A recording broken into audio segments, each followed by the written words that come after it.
speaking in his signature style. Welcome to another episode of Howard's Opinion, the podcast where we delve into the world of sports with candor and insight. Tonight, our focus shifts to the captivating landscape of Major League Soccer, where a recent match between Inter Miami CF and the Philadelphia Union has left fans on the edge of their seats. The encounter, which culminated in a 2-2 draw, was marked by outstanding performances from some of the sport's most talented individuals. At the forefront of this gripping narrative is none other than the incomparable Lionel Messi, whose contributions to Inter Miami CF have been nothing short of phenomenal. With 13 goals and 9 assists in just 17 MLS games this season, Messi continues to defy expectations and push the boundaries of what is possible on the field. His goal against the Union, a masterfully curled shot into the corner of the net, was a testament to his enduring skill and artistry.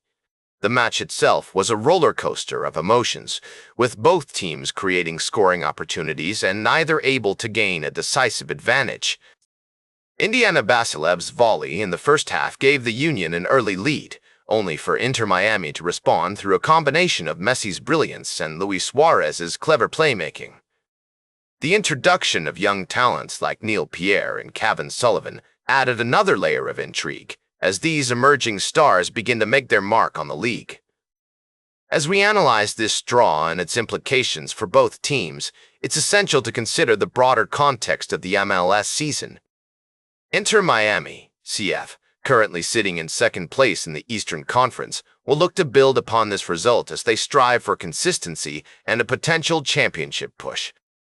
Meanwhile, the Union, under the guidance of interim coach Ryan Richter, are seeking to extend their unbeaten run and defy the odds in their pursuit of success.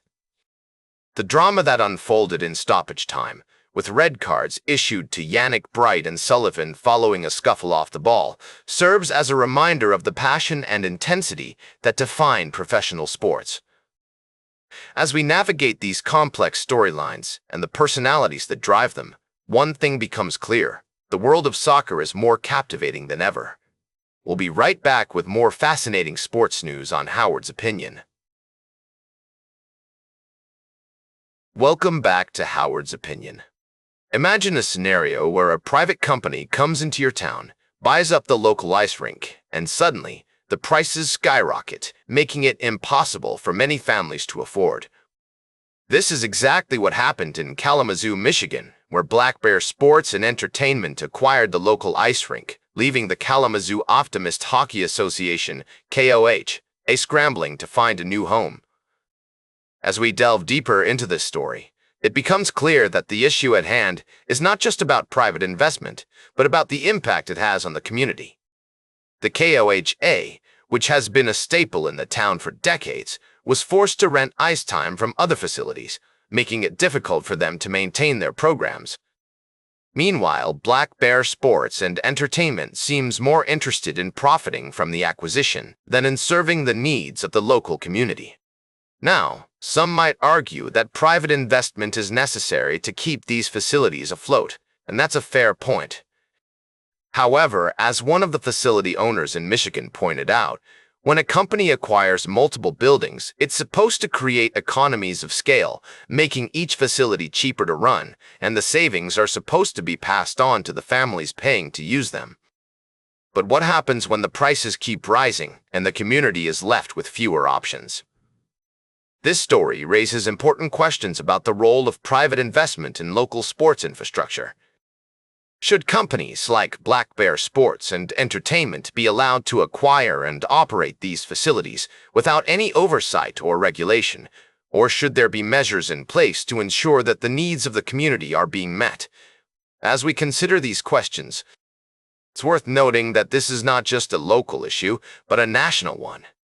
Across the country, communities are struggling to maintain access to sports infrastructure, and private investment can often be the only viable option. However, as we've seen in Kalamazoo, this can come with significant risks. So what can be done to address these concerns? For starters, communities need to be proactive in seeking out alternative solutions, such as partnering with local governments or nonprofits to maintain control over their sports infrastructure. Additionally, There needs to be greater transparency and accountability when it comes to private investment in these facilities. As we wrap up this segment, I want to leave you with a quote from Mark Bailiff, the director of KOHA's recreational program, who said, "Try to get municipalities involved. Go through the government channels. Get funding. Get whatever's needed to keep it out of those hands. Try to keep things grassroots because you don't want some corporation running your Little League team." Wise words indeed. That's all for today's Howard's Opinion. Remember to like, share, and subscribe. And until next time, keep your head in the game.